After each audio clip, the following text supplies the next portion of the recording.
Good morning, good afternoon, good evening. Hope you guys are having a fantastic day wherever you are. I'm coming at you from Biała Podlaska in Poland, and it is about 5 a.m. And in today's video, we're going to talk about human adaptability and how it can be both our greatest blessing and our greatest curse. And I'm going to use the two examples of smoking and eating to demonstrate to you how adaptability can be either serving you or harming you. So, I'd like to start off with the example of smoking. I smoked cigarettes for about 4 years, and I remember when I first took my first toke, my first cigarette, I was coughing. My body was violently rejecting this poison, this toxin. It was in a particular state of health which immediately, violently rejected the smoke, rejected the cigarettes and all the toxins and all the poisons inside the cigarette. But as I continued to smoke, a cigarette after cigarette after cigarette after cigarette, I began to adapt. The body began to adapt to these new toxins, these new poisons. And I started to cough less and less, and I began to tolerate these toxins more and more until eventually I was no longer coughing, at least not right away, at least not as frequently and as violently as when I first started smoking. And I became a smoker. And I got up to about half a pack to a pack a day. I was fine, you see. I was even doing some workouts, a little bit of running here and there, and still smoking. The body's main agenda, as far as the body is concerned, is to give the user, the driver of the body, the consciousness driving the body, as much time as possible to survive. That's all your body is trying to do. It wants to give you the maximum number of years to live. So it will do so however it can, under whatever conditions, whatever abusive conditions you put it under. So if you're smoking, if you're a smoker, body says, okay, I guess this asshole's gonna smoke. There's nothing I could do about it. He's not listening to the signals, to the signs that I'm sending him. So I'm still going to do my best here to give him the most amount of years possible to live. And so the body goes ahead and does that and adapts to the toxins, to the poisons in the form of a cigarette, and numbs down certain neurological pathways, certain pain receptors, in order for you to continue to live, to continue to survive, to continue to do whatever you need to do for as long as the body can handle the abuse, until the body can't handle the abuse no more, and then you get a cancer or heart disease or something or other, and you die. The body expires. And at the end of it, the body says, well, I did the best I could. I gave you the most amount of years I could with the abuse. So you go from coughing violently in the beginning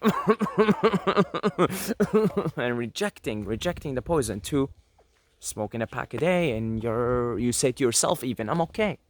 I used to tell this myself, like, I'm okay. You know, some people tell me, oh, you should cut down on smoking. I'd be like, no, I'm okay. Like, I'm fine. Like, I'm fine. You know, I was, going to university, and I was like passing courses. Like, I'm fine. My life is okay. Right? But what was the case is I was in an adapted state. My body was in an adapted state to the intake of these poisons. And I also had a younger body at the time, which can take, the younger the body is, the more abuse it can take. And that's was the case. I was just in an adapted state in a younger body and taking the abuse and thinking, here I am, I'm fine, I'm okay. You see? So everybody can understand this, everybody can relate to this, you can see it, it's very clear. If you've never smoked, I suggest you never do that. But if you want to get this for yourself, you pick up not even a cigarette, just anything, smoke it, and see how your body feels. Your lungs completely reject it violently. I don't recommend you do that, but this is very easy to see. Right now, I want to relate this to food. Okay, food, because food is another drug, no different than smoking, no different than cigarettes. Okay, it's another drug. So a lot of us are also in an adapted state to the intake of certain foods that are otherwise very toxic and poisonous to our bodies, but our bodies are in an adapted state. So when someone comes along and says, this food and that food are not good for the human body, not good for human physiology, and they cause fatigue and disease, and eventually in the long run they will lead to your death, etc. And you look and you say, well, no, I'm eating these foods, look at me, I'm fine, I got a nice job, I got a good life, I'm fine, right? Well, no, my friend, you're not fine. You're in an adapted state, exactly like a smoker. Your body entered an adapted state where it is adapted to these toxins. It doesn't make them any less toxic. It simply is in an adapted state. You're numbed down now at this point. Certain parts of you, certain pain receptors, certain neurological pathways are numbed down. So you can go on about your life and you can live as long as possible with the abuse you're putting your body under. So we're all under a massive spell that humans are lucky to live up to 100. That's not true at all. Humans are underperforming greatly when it comes to their lifespan due to the toxins that they consume on a regular basis, the drugs, including food, that they consume on a regular basis, which are leading them to an early grave. And their bodies during this life are simply in an adapted state. Then when there's simply way too much toxicity, you get sick and sick again and sick again until the body says, look, all right, it's game over, right? So think of food is in the same way, right? So cooked foods. When you cook foods, you apply heat to the food, you kill it. You kill the food. And people say, well, it's fine, I'm fine. I mean, look, I got a lot of energy, this and that. The reference point for what good health is poor. It's very, very poor, okay?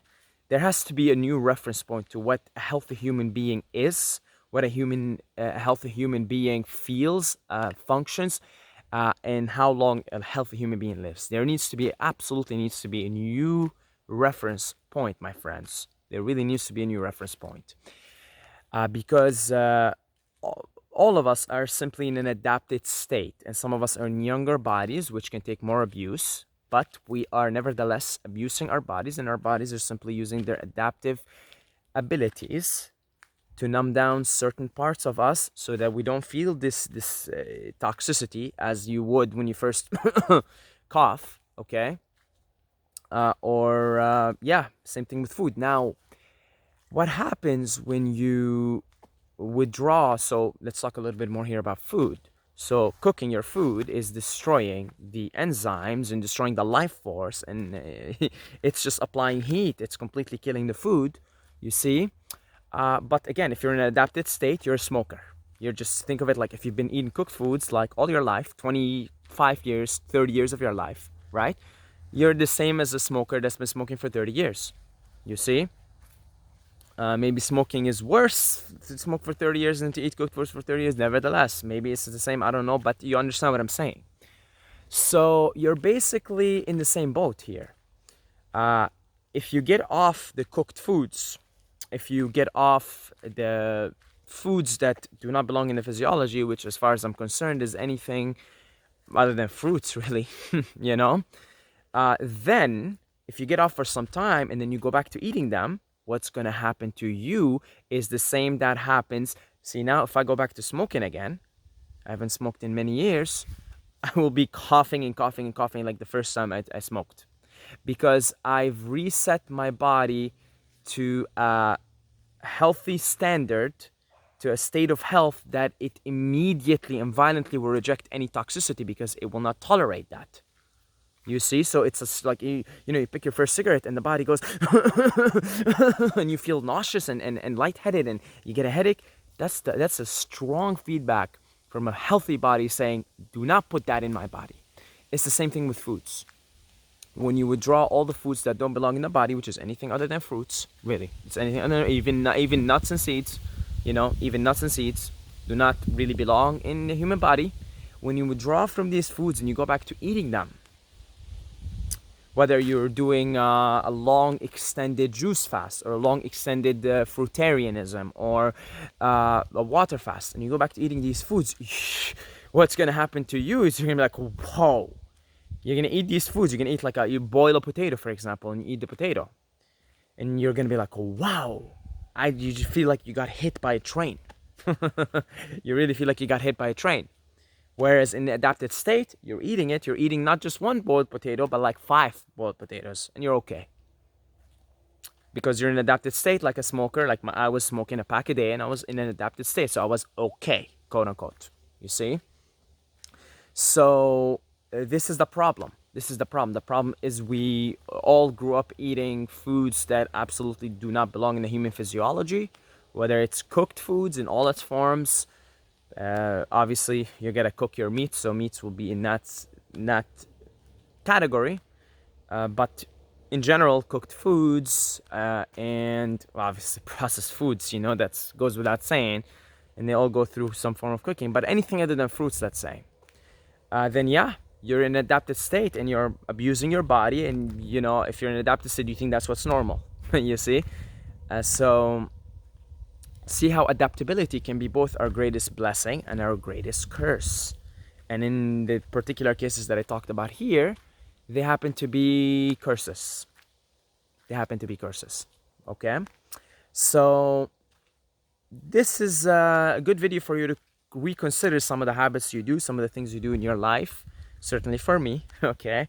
And yeah, just reconsider that and perhaps do some form of fasting. To reset the body into a more healthy standard, get the toxins out of the body, and then go back to consuming them and see how you feel. Your own experience will tell you what's optimal and what isn't, what belongs in the body and what doesn't. Okay? So, yeah, adaptability can be a great thing also. It can be an absolute blessing. If you're in adverse situation right now and you can't do anything about it, you sort of adapt to it and you learn the lessons, you pick up and move on. So it is both our greatest blessing, our greatest curse. Human beings are at the top of or let's say they are at the top species on the planet. Largely due to their adaptability, because humans are very adaptable. But again, it's a blessing and a curse. Another situation that I can think of that acts as a curse also is when humans have adapted to live in really cold climates, like I'm talking about like Canada and Northern Europe and stuff like that, where, by the way, depression in those places is quite high. But humans adapted to it, but it doesn't mean it's optimal also, right? It doesn't mean it's optimal. So there's a lot of situations where the human adaptability is actually, it looks like it's acting like a blessing, but it's actually acting like a curse. But again, many other situations where this adaptability is really a blessing. And you could actually use this adaptability characteristic of being a human to increase your well-being. So if you're eating too much right now, for example, you can adapt your body to eat less. Your body will adapt itself to eat less just right off the bat. Forget about, cooked foods or fruits or whatever, just simply eating less for the time being. If you're eating too much, just adapt it. Just withdraw. And you know, whenever you withdraw a drug, there's always going to be the initial, you know, drug withdrawal symptoms. Any drug, whether it's the food drug, and I'm not even going to get into fruits right now because they're also drugs, really. Food is just a drug, but you know, some drugs are like marijuana, other drugs are like heroin. You see, cooked foods would be like heroin, you know, and fruits would be like, you know, marijuana. But nevertheless, whenever you withdraw from any drug, there's a certain period of withdrawal symptoms. Okay, this is for every drug pretty much. So something for you to consider there. Okay, something for you to consider. You could use the adaptability to your advantage. Your body will adapt. Okay, so you could use it to actually instill positive habits that will increase your well-being and your lifespan and your health and your energy. You know, it's a really quite a disaster, a tragic disaster that human beings think that if you make it to 100 in any state, even if it's a poor state of health, then you've done really good. It's like no, no. Actually, that's in the book, The Law of One. Ra says that, you know, if you know, humans are dying at, you know, the less than age 100, it's like spiritual babies. Human beings are supposed to live a lot longer to actually complete their learnings, their spiritual learnings on Earth. So we're all getting scammed. Essentially, humanity is getting scammed. So this is a good time to